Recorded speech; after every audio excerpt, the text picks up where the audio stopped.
Hello, welcome to the channel guys. I hope you all are fine. तो आज हम फिर से कंटिन्यू करने जा रहे हैं अपनी एमसीक्यू सीरीज़ जो कि सोशियोलॉजी पे बेस्ड रहने वाली है।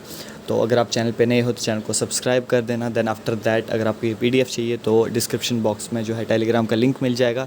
द एग्ज़ाम काउंसलर्स के नाम से जो है टेलीग्राम पे चैनल है, वहाँ से ज्वाइन करके आप ये जो पीडीएफ है वो ले सकते हो। देन आफ्टर दैट आप हमारा एप्लीकेशन भी डाउनलोड कर सकते हो जिसका लिंक आपको डिस्क्रिप्शन बॉक्स में मिल जाएगा। सो अब हम ज़्यादा देरी ना करते हुए जल्दी से वीडियो स्टार्ट करते हैं और क्वेश्चन नंबर 61 डिस्कस करते हैं। Question number 61 says poets, writers, artists, scientists were encouraged and new cultural artifacts such as painting, statues, building and stadiums come into existence in the। तो ये वाली चीज़ें किस सोसाइटी में हुई थी? क्या वो फ्यूडल सोसाइटी थी, हंटिंग एंड फूड गैदरिंग थी, इंडस्ट्रियल सोसाइटी थी या हॉर्टिकल्चरल सोसाइटी थी? तो इसका क्या आंसर रहने वाला है? तो अगर आपने आई होप कि आप लोगों ने ये वाली चीज़ जो क्वेश्चन ऑप्शन नंबर ए है फ्यूडल सोसाइटी, इसके बारे में पढ़ा हो। अगर आपने नहीं पढ़ा तो देन आफ्टर दैट आप यूट्यूब पे के भी या गूगल सर्च करके इस वर्ड को अच्छे से, ये जो सोसाइटी है इसके बारे में अच्छे से पढ़ लो। देन आफ्टर दैट आप ये सारे क्वेश्चंस को जो है आप इन पे कनेक्ट कर सकते हो, ठीक है। तो क्वेश्चन नंबर 61 का जो आंसर रहने वाला है वो आंसर ऑप्शन नंबर ए रहने वाला है।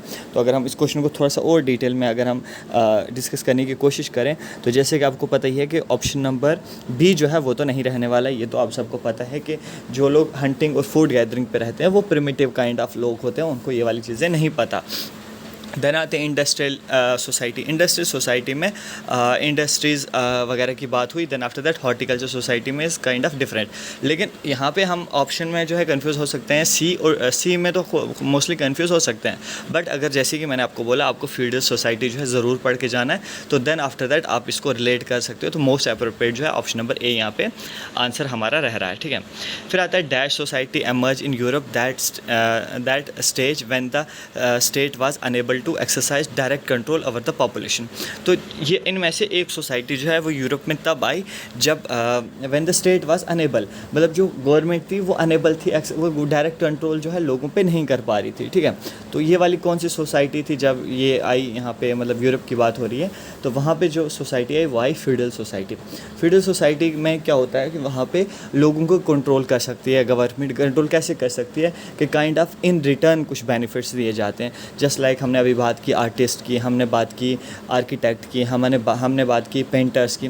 तो वो जो है वो अपना काम करेंगे, इन रिटर्न उनको जो होगा उनकी सर्विस के लिए जो है इन रिटर्न्स उनको कुछ काइंड ऑफ बेनिफिट्स मिलेंगे, जिससे क्या होगा कि वो हमेशा से कंट्रोल में रहेंगे उस शख्स के जिससे उनको बेनिफिट्स मिल रहे हैं, ठीक है। तो क्वेश्चन नंबर 62 का आंसर ए रहने वाला है।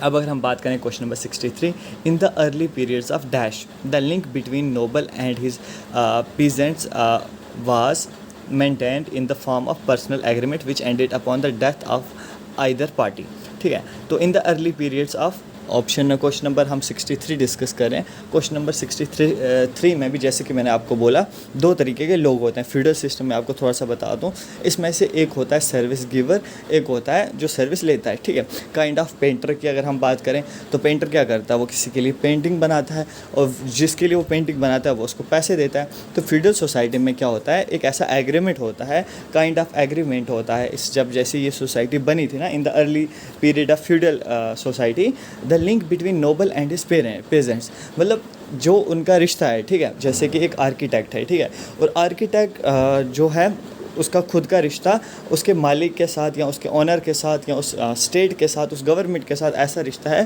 कि वो ब्रेक तभी हो सकता है उन दोनों में से किसी की डेथ हो जाए, ठीक है। मतलब यहाँ पे ये आ रहा है कि अनब्रेकेबल जो यहाँ पे लिंक होता है दोनों के बीच में, वो कहाँ पे होता है, वो फ्यूडल सोसाइटी में हमें देखने को मिलता है। Question number 64, the industrial mode of production began in the industrial mode of जो होगा ना, industrial mode of production began in कहाँ पे हुआ?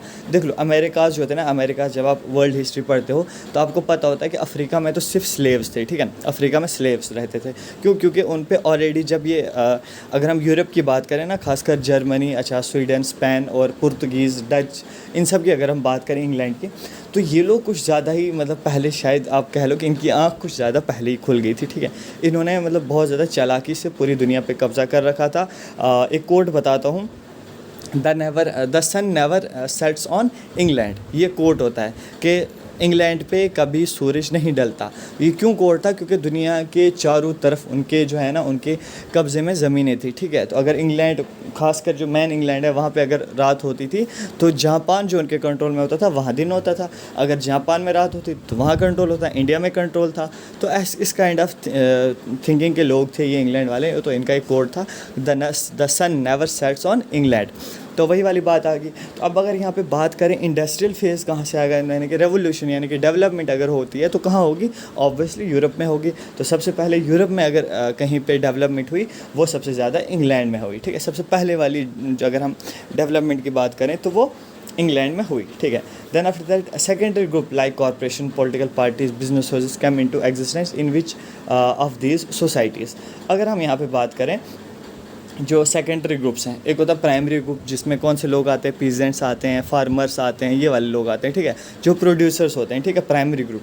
फिर आता है secondary group. Secondary group kind of वो जो है वो उससे ऊपर लेवल होता है, जैसे कि हमारे पास पॉलिटिकल पार्टीज़ आ गई, बिजनेस हाउस आ गए, तो ये वाली कॉरपोरेशंस आ गई। ये वाले लोग जो है ना, ये किस टाइप काइंड ऑफ सोसाइटी में जो है रहते हैं? तो क्वेश्चन नंबर 65 का जो आंसर रहने वाला है वो आंसर सी रहने वाला है, ठीक है। इंडस्ट्रियल सोसाइटी में हमें कॉरपोरेशंस मिलती हैं, पॉलिटिकल पार्टीज़ मिलती हैं और बिजनेस हाउसेज जो है वो हमें देखने को मिलते हैं। Now let's talk about question number 66। According to dash, social change refers to change in the social structure और in institution और in the relationship between the institution।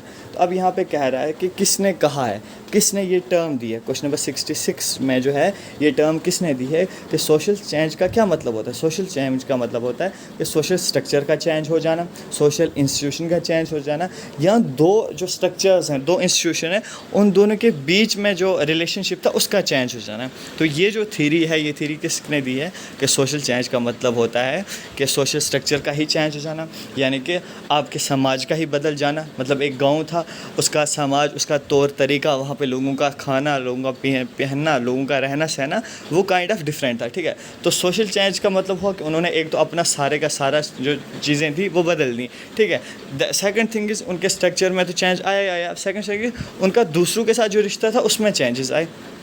तो ये वाली काइंड ऑफ थ्योरी ये किसने दी है? ये जो थ्योरी है वो दी है ऑप्शन नंबर डी, अगस्ट कॉम्पटे ने, ठीक है। Question number 67। The concept of dash implies order, change and composition by the process of mutation and nature selection। the concept of dash implies order, the concept of dash हम question number 67 कर रहे हैं। The concept of evolution implies order, change and composite by the process of mutation and natural selection। चलो जी, अब यहाँ पे हम थोड़ा सा डिस्कस करेंगे इस क्वेश्चन को थोड़ा सा डिटेल में। आपने सुना होगा कि थ्योरी ऑफ एवोल्यूशन सुनी है ना आपने? थ्योरी ऑफ एवोल्यूशन क्या है कि पहले क्या था, फिर उसके बाद एप्स आए, एप्स काइंड ऑफ थिंग आए और ह्यूमन जैसे इवॉल्व हुए, ठीक है। तो सर्वाइव द फिटेस्ट ऐसे कुछ थ्योरी है कि जो फिट होता है, जो नेचर होता है, जिसको नेचर सेलेक्ट करती है, वही इस दुनिया में ज़िंदा रहता है, ठीक है। इसकी एग्जांपल ले लेते हैं। जब ऐसे कि आज हम ह्यूमन हैं, ठीक है, हम 2024 में, ठीक है, आज से 100 साल 200 साल बाद यहाँ पे क्या हो जाएगा? सारी जो हमारा इन्वायरमेंट है वो बहुत ज़्यादा ख़राब हो जाएगा, बहुत ज़्यादा पॉल्यूशन हो जाएगा, सारी चीज़ें हो जाएंगी, मतलब लोग मरने वाली हालत में आ जाएंगे, ठीक है। लेकिन अगर आस्ता आस्ता इंसानों का जो म्यूटेशन है, इंसानों के जो बॉडी है, अगर उसने एब्जॉर्ब कर लिए, यानी कि हमारे अंदर जो लंग्स हैं, ठीक है, लंग्स अभी क्या कर रहे हैं? हम प्योर हवा ले रहे हैं। अगर हम ख़राब हवा लेते हैं तो हम बीमार पड़ जाते हैं।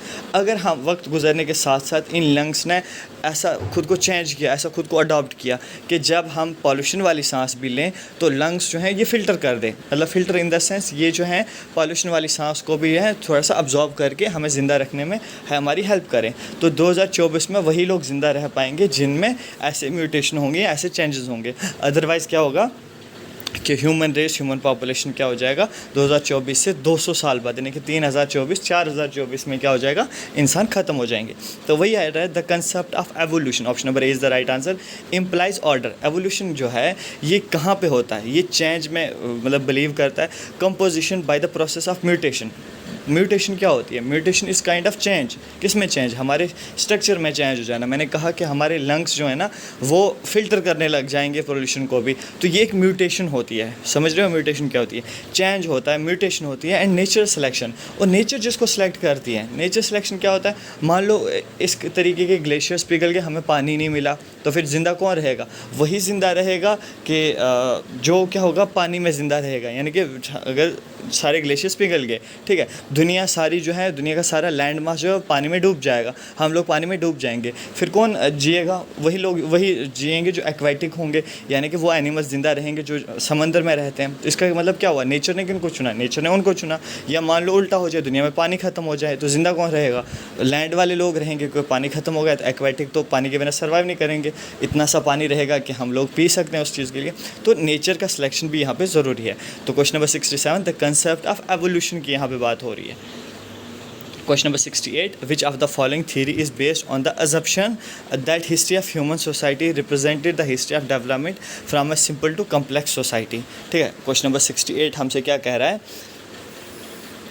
मतलब विच of the following theories based on, इनमें से कौन सी थीरी जो है वो इस अजम्पशन पे बेस है कि हमारी जो ह्यूमन सोसाइटी है वो डेवलप हुई है कहाँ से? सिंपल से लेकर कम्प्लेक्स सोसाइटी में। मतलब सिंपल तरीके से ये जो थीरी है, हम जब स्टार्ट हुए थे, इंसान की जो रेस स्टार्ट हुई थी, ह्यूमन बीइंग जब स्टार्ट हुए थे, एवोल्व करना स्टार्ट हुए थे, तो उस टाइम सिंपल से लेकर अभी तक जो है हम कम्प्लेक्स सोसाइटी की तरफ जा रहे हैं। तो option number A is the right answer. Classical evolution theory जो है, ये वाली जो थ्योरी है, ये इस चीज़ को बयान करती है कि हम सिंपल से लेकर कम्प्लेक्स जो है सोसाइटी की तरफ बढ़ रहे हैं। Question number 68, 69, according to dash society pass through 3 stages, theological, metaphysical and scientific stages. मतलब इनमें से किसी ने कहा है कि सोसाइटी जो होती है वो पास होती है कितने स्टेजेस से? 3 स्टेजेस से, जिसमें से कौन है?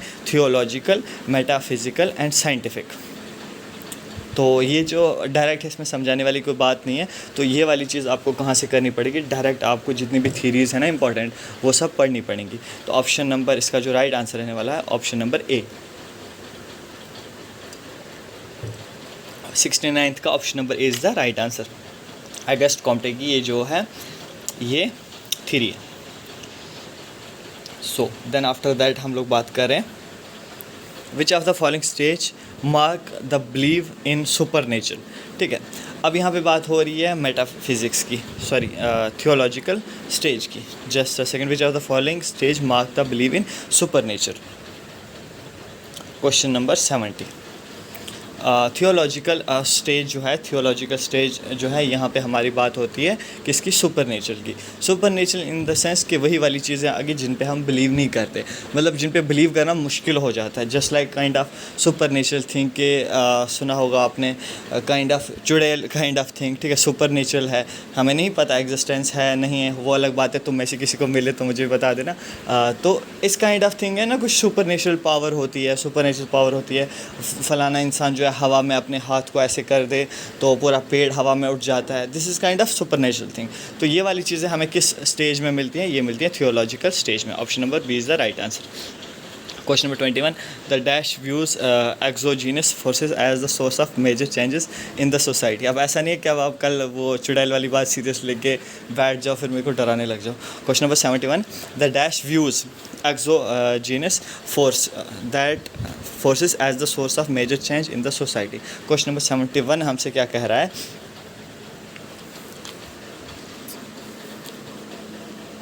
हाँ, तो जो सोसाइटी में क्वेश्चन नंबर 71 हमसे ये कह रहा है, the conflict, option number B is the right answer. The conflict views exogenous forces as the source of major change in the society. तो जो कन्फ्लिक्ट वाली चीज़ होती है ना, अगर हम फंक्शनलिस्ट की बात करें और कन्फ्लिक्ट्स की बात करें, फंक्शनलिस्ट जो सोर्स होता है ये क्या होता है? ये सोसाइटी को बेहतर बनाने के लिए काम कर रहा है। ठीक है, फंक्शनलिस्ट यानी कि फंक्शन कर रहा है। तो फंक्शन करने में जो है मेजर चेंजेस जो है बहुत लिमिटेड और बहुत स्लो तरीके से आते हैं।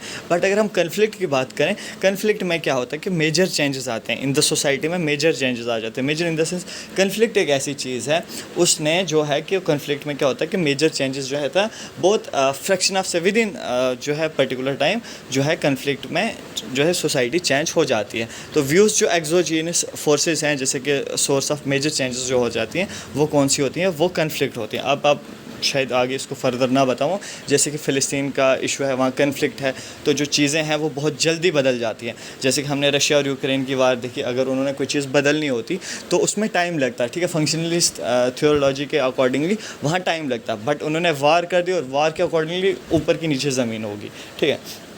देन आफ्टर दैट हम चलते हैं question number 72। Question 70, who believed that cultural manifestations and social institutions were closely related to the satisfaction of human needs.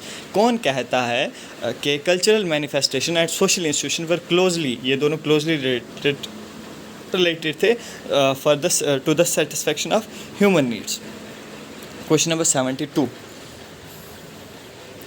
तो फंक्शनलिस्ट ये बोलते हैं, फंक्शनलिस्ट कहते हैं कि कल्चरल मैनिफेस्टेशन और सोशल इंस्टीट्यूशन ये जो आपस में लिंक्ड होता है, इन दोनों का जो लिंक होता है ये ह्यूमन नीड्स पे बेस्ड होता है, यानी कि जो इंसान की नीड्स होती हैं वही नीड्स जो हैं इन दोनों को जोड़ती हैं। किस किस को?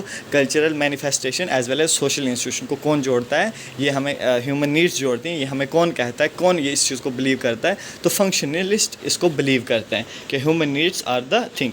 Question number 73, who among the following are functionalist. अब यहाँ पे बात कर रहा है कि इनमें से जो है फंक्शनलिस्ट कौन है। क्वेश्चन नंबर 73 हमसे पूछ रहा है, तो क्या है? Kingsley Davis, Talcott Parsons, all of the above, none of these. तो ये जो दोनों नाम है ऊपर, ये दोनों जो है फंक्शनलिस्ट मतलब पे बिलीव करने वाले लोग हैं, ठीक है।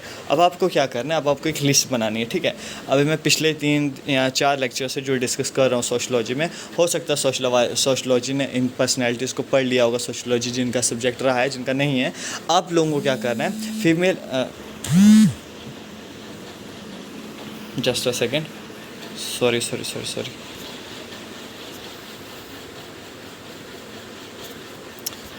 यस तो आप लोगों को क्या करना है? सबसे पहले आपने क्या करना है? एक लिस्ट बनानी है जिसमें जितनी भी पर्सनैलिटीज़ हैं उनको जो है उस लिस्ट में डालना है। देन आफ्टर दैट जो डिफरेंट काइंड ऑफ थीरीज़ हैं, डिफरेंट काइंड ऑफ उन्होंने क्या आइडियाज़ दिए हैं, डिफरेंट काइंड ऑफ बॉक्सेस बनाने हैं और उन बॉक्सेस में उनको रखना है कि ये जो है इस काइंड ऑफ बिलीव में इस काइंड ऑफ बिलीव पे ये जो है ये लोग आते हैं, ठीक है। तो आपको हर किसी की लिस्ट सामने होगी तो आपको पता चल जाएगा कि कौन सा जो है पर्सनैलिटी किस बिलीव को फॉलो करता है, ठीक है। वहाँ से आपको आसानी हो जाएगी। लिस्ट बना लेना।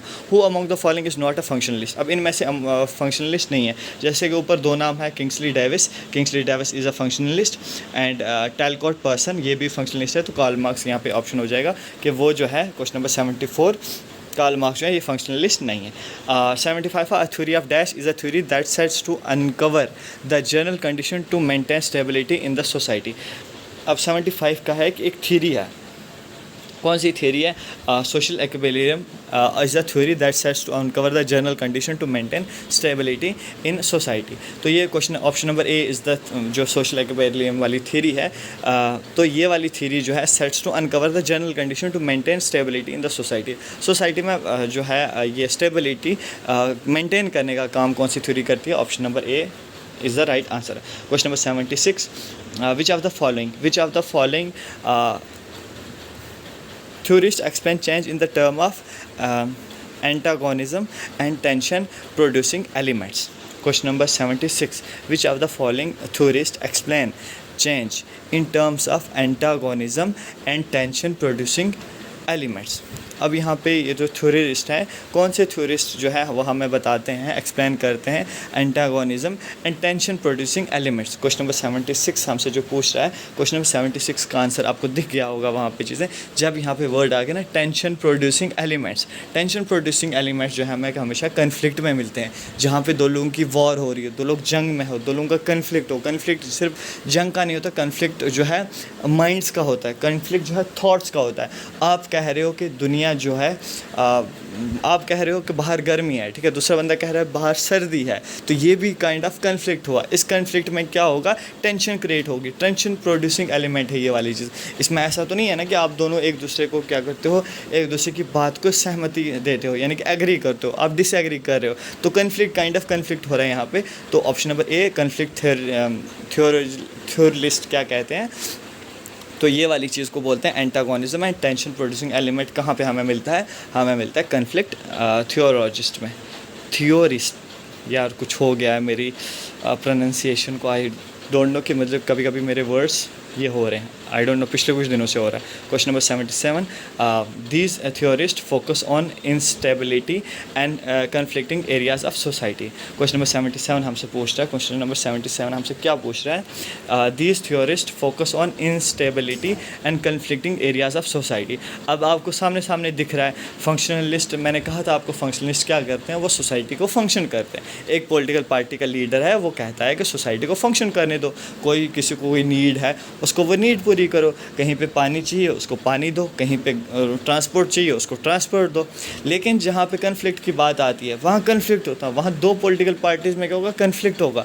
यहाँ बात हो रही है कि ऐसे कौन से थ्योरी देने वाले हैं जो फोकस करते हैं इंस्टेबिलिटी, यानी कि स्टेबल नहीं, इंस्टेबिलिटी, और उसके बाद कन्फ्लिक्ट एरियाज़ में क्या होगा, तो कन्फ्लिक्ट वाली थ्योरी वाले काम करेंगे ना। तो option number A is the right answer. Question number 78, in dash the basis of conflict is to be found in the social relation of production। तो अब यहाँ पे ये 4 टाइप की जो हैं थीरीज़ हैं, मार्क्सिज्म, फंक्शनलिज्म, एवोल्यूशनिज्म और उसके बाद ट्रेडिशनलिज्म। ठीक है, क्वेश्चन नंबर 78 जो हमसे पूछ रहा है वो यहाँ पे पूछ रहा है कि मार्क्सिज्म की बात हो रही है। In Marxism the basis of conflict is to be found in the social relation of production. तो मार्क्सिस्ट ये कहते हैं, मार्क्सिस्ट काइंड ऑफ जो थॉट बिलीव रखते हैं या इस टाइप के जो माइंड वाले लोग होते हैं, वो कहते हैं जो कन्फ्लिक्ट होता है वो कहाँ पे फाउंड किया जाता है, वो कहाँ पे होता है, वो सोशल रिलेशंस ऑफ प्रोडक्शन में होता है। यानी कि इसको कैसे समझाऊँ मैं, social relation of production, society का जो रिलेशन होता है, एक का रिलेशन जो दूसरे के साथ सोसाइटी में होता है, तो वहाँ से इसकी प्रोडक्शन, मतलब वहाँ से ये वाली जो थॉट्स होते हैं, कन्फ्लिक्ट के थॉट्स जो होते हैं ना, वो वहाँ से होते हैं। मतलब इनका जो इनको अगर हम देखते हैं ये वाली चीज़ें, कौन सी वाली, कि कन्फ्लिक्ट वाली चीज़ें ये कहाँ पे हमें पाई जाती हैं, ये सोशल रिलेशन के मतलब प्रोडक्शन में ये पाए जाते हैं। मतलब एक इंसान, मतलब एक काइंड ऑफ सोसाइटी जो दूसरे काइंड ऑफ सोसाइटी से जब इंटरेक्ट करेगी, उन दोनों से जो वहाँ पे पैदा होगा, वहाँ पे जो है कन्फ्लिक्ट वाली चीज़ें हमें पैदा होंगी। तो कौन कहता है, इन मार्क्सिज्म में ये वाली चीज़ एक्सप्लेन की जाती है। Question number 75, according to Marx the dash on the means of production. अब यहाँ पे मार्क्स क्या कहता है, कार्ल मार्क्स की जो थ्योरी है, 79 क्वेश्चन नंबर हम लोग डिस्कस कर रहे हैं। तो according to Marx the dash owns the means of production, तो क्या BOURGEOIOSE, ठीक है, क्या ऑप्शन नंबर ए या प्रोलेटेरिएट्स, इन दोनों में से कौन जो है वो ऑन करता है मीन्स ऑफ प्रोडक्शन। तो सिंपली मैं आपका इसका आंसर बता देता हूँ। क्वेश्चन नंबर 79 का option number A is the right answer. Question number 80, according to marks who doesn't on the means of production, in message कौन है जो प्रोडक्शन को जो है ऑन नहीं करता। जैसे कि मैंने ऊपर जो है अभी डिस्कस कर लिया, जो ऑन करता है वो ए है, और प्रोलेटेरिएट्स जो है ये ऑन नहीं करते। Option number B is the right answer. Who traced the biological evolution of living organism in his thesis origin of species।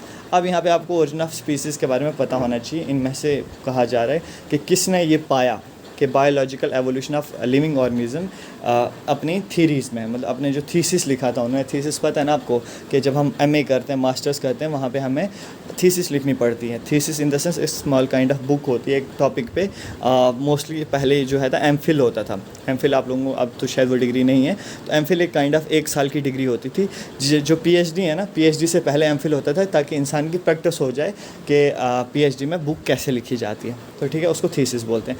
अब किसने अपने थीसिस में लिखा था biological evolution of living organism, अपनी थीसिस जिसका नाम उन्होंने ओरिजिन ऑफ स्पीशीज़ रखा था। तो क्या वो ऑप्शन नंबर ए है, बी है, सी है या डी है। Question number 81 we are discussing question number 81। तो चार्ल्स डार्विन की आपने थ्योरी पढ़ी होगी, ओरिजिन ऑफ ह्यूमन स्पीशीज़ पे इन्होंने काम किया था। तो option number B is the right answer. Charles Darwin was the one जिन्होंने biological evolution of living organisms जो है अपने थीसिस में लिखा, जिसका नाम रखा था origin of species. Then we question number 82, the social evolution traced through a set of stages is called. जब हम सोशल एवोल्यूशन यानी कि आपने देखा होगा जब इंसान का एवोल्यूशन हुआ। क्वेश्चन नंबर 82 हम डिस्कस कर रहे हैं। तो जब हम एवोल्यूशन की बात कर रहे हैं, एवोल्यूशन ऑफ ह्यूमन बींग्स की अगर हम बात करें, तो सेट ऑफ जो है ये स्ट्रक्चर सेट ऑफ स्टेजेस पे आया। स्टेजेस क्या थे? पहले हम हंटिंग और गैदरिंग में थे, मतलब इंसान क्या करता था, इंसान हंटिंग और गैदरिंग पे ज़िंदा रहता था, जंगल में जाता था, जंगल में शिकार मिला, उसको काटा, उसको खाया, देन आफ्टर दैट ये हो गया हमारा एक स्टेज। फिर आया उसके बाद हम हो गए पैस्टोरलिज्म, यानी कि डोमेस्टिकेशन ऑफ एनिमल्स की, उन्हीं जानवरों को इंसान ने डोमेस्टिकेट किया, डोमेस्टिकेशन ऑफ एनिमल्स हुआ, फिर इंसान ने जो डेयरी प्रोडक्ट्स मिले उस पर ज़िंदा रहा और आफ्टर दैट उसको डोमेस्टिकेट किया। फिर इंसान की थर्ड स्टेज आई एग्रीकल्चर, फिर इंसान ने एग्रीकल्चर करना सीखा तो एग्रीकल्चर पे आ गया। फिर उसके बाद अगली वाली स्टेज आ गई, उसने सोसाइटीज़ बनाई। सोसाइटी में क्या हुआ कि कुछ लोग जो हैं वो सोसाइटी में रहेंगे, कुछ लोग जो हैं काम करेंगे, कुछ लोग जो है फूड गैदरिंग करेंगे, कुछ लोग जो है नोमैडिक तरीके से रहेंगे, तो फिर सोसाइटीज़ बनी। ये कुछ काइंड ऑफ स्टेजेस थे। तो ऑप्शन नंबर ए यूनिलाइनर एवोल्यूशन जो है यहाँ पे बात करते हैं हम सेट ऑफ स्टेजेस की, जिससे सोशल एवोल्यूशन हुआ है। Question number 83, the oldest and the simplest type of society is, सबसे ओल्डेस्ट और सिंपलेस्ट टाइप ऑफ सोसाइटी क्या है? क्वेश्चन नंबर 83 हमसे कह रहा है। तो सामने सामने हमें दिख रहा है हंटिंग एंड फूड गैदरिंग के, मतलब लोग क्या करते थे, शिकार करते थे और फूड गैदर करते थे। तो ये सबसे ओल्डेस्ट फॉर्म ऑफ सोसाइटी है। Question number 84, generally dash societies consist of only 30 to 40 members, मतलब कुछ ऐसी सोसाइटीज़ होती हैं जिसमें सिर्फ 30 से लेकर 40 काइंड ऑफ मेंबर्स होते हैं। तो ऐसी कौन सी सोसाइटी होती है? तो ऐसी हंटिंग सोसाइटी होती है। हंटिंग सोसाइटी जो है वो बेस्ड होती है 30 to 40 मेंबर्स पे। The nature of dash society is nomadic. अब यहाँ पे नोमैडिक की बात हो रही है। अगर हम एग्रीकल्चर सोसाइटी की बात करें तो एग्रीकल्चर तो पर्टिकुलर प्लेस पे होता है ना, ऐसा नहीं है ना कि आपने ज़मीन में एग्रीकल्चर किया देन उसको छोड़ के चले गए कहीं और, ये उस वाली ज़मीन की बात नहीं हो रही है। फिर हॉर्टिकल्चर वाले भी नहीं है एग्रीकल्चर। तो हंटिंग सोसाइटी जो होती है वो नोमैडिक होती है, यानी कि वो जंगलों में घूमते फिरते रहते हैं नोमैडिक तरीके से, ठीक है। Question number 85। Question number 86, religion in the society is not developed, किस सोसाइटी में जो है रिलीजन डेवलप्ड नहीं है? तो obviously hunting and food gathering society में जो है रिलीजन जो है नहीं पाया जाता, ठीक है। उनका जो होता है मोस्टली फूड पे फोकस करते हैं। 87 की अगर हम बात करें तो विच of the following society is based on subsistence, subsistence में जो है कौन सी सोसाइटी है जो है बेस्ड है? क्वेश्चन नंबर 87 की अगर हम बात करें तो चलो हम चलते हैं question number 88। Society dash society come into existence in the middle east in about 4000 BC। तो 4000 BC की अगर हम बात करें तो obviously hunting and food gathering society जो है वहाँ पे आई होगी। Then after that 89, dash society is based in slash and burn technology. 89 की हम बात करें तो इनमें से कौन सी सोसाइटी है जो बेस्ड है किसमें? स्लैश और बर्न सोसाइटी में। तो स्लैश और बर्न सोसाइटी में हॉर्टिकल्चर सोसाइटी जो है ये होती है। आप इस फैक्ट को याद कर लेना कि स्लैश एंड बर्न टेक्नोलॉजी किस सोसाइटी में पाई जाती है? वो हॉर्टिकल्चर सोसाइटी में पाई जाती है। Which of the following society was the first to support the institution of slavery. इनमें से कौन सी सोसाइटी थी जिसने सबसे पहले जो है स्लेवरी की बात की, स्लेवरी को सपोर्ट किया? तो हमारे पास क्वेश्चन नंबर 90 जो है वो कह रहा है कि which of the following society was the first, which of the following society was the first to support the institution of slavery. तो इसमें से option number A industrial society जो है इसका राइट आंसर होने वाला है कि industrial society was the first जिन्होंने स्लेवरी को इंट्रोड्यूस किया था, यानी कि स्लेवरी को सपोर्ट किया था। तो this were the questions for today's lecture. अगर आपको लेक्चर पसंद आया तो प्लीज़ वीडियोस को लाइक कर दें। देन आफ्टर दैट चैनल पे अगर आप नए हैं चैनल को सब्सक्राइब कर देना। देन आफ्टर दैट ये वाली PDF जो आपको टेलीग्राम पे मिल जाएगी, टेलीग्राम का लिंक जो है डिस्क्रिप्शन बॉक्स में हो मतलब पड़ा हुआ है, ठीक है। देन आफ्टर दैट अगर आपको एप्लीकेशन डाउनलोड करना है तो उसका भी जो है आपके डिस्क्रिप्शन बॉक्स में लिंक मिल जाएगा। देन आफ्टर दैट सारी चीज़ें हो जाएंगी। बाकी लेक्चर कैसा लगा डू कमेंट, और प्रिपरेशन कंटिन्यू रखो, एग्ज़ाम बहुत जल्दी होने वाला है। Thank you very much.